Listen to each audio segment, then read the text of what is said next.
রাজধানীর কাউরান বাজারে নানা স্লোগান দিয়ে তরমুজ বিক্রি করে ভাইরাল হন মোহাম্মদ রনি। তার বিক্রির কৌশল সামাজিক মাধ্যমে ছড়িয়ে পড়লে খুব অল্প সময়ের মধ্যে ভাইরাল হয়ে যান তিনি। তার এই ডায়লগকে পুঁজি করে অনেকে নিজের ব্যবসার প্রচারণাও চালিয়েছেন। এসব মালার নাম রাখছি মধু মধু। ওই কিরে, ওই কিরে, ওই কিরে।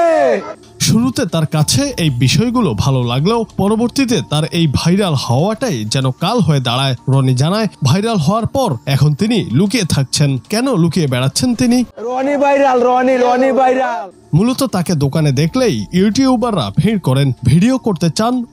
অনেক মানুষ ছবি তুলতে দোকানে যান। এতে তার আর তরমুজ বিক্রি হয় না। আশপাশের বিক্রেতারাও বিরক্ত হন। এই কারণেই তাকে লুকিয়ে থাকতে হচ্ছে। অভিযোগ করে রনি বলেন, তার সাথে সবাই প্রতারণা করছে। তাকে মোবাইল গিফট করবে বলে একটি দোকানে নিয়ে বিজ্ঞাপন করে ছেড়ে দিয়েছে, কিন্তু কিছুই দেয়নি। ডেকে নিয়ে টাকা তো দেয়নি, বরং নাটক করেছে। এমন অনেক প্রতারণার শিকার হচ্ছেন তিনি। জুনায়েদ আহমেদ, বাংলা টিভি। মধু মধু মধু কাটবেন নাকি লেগা।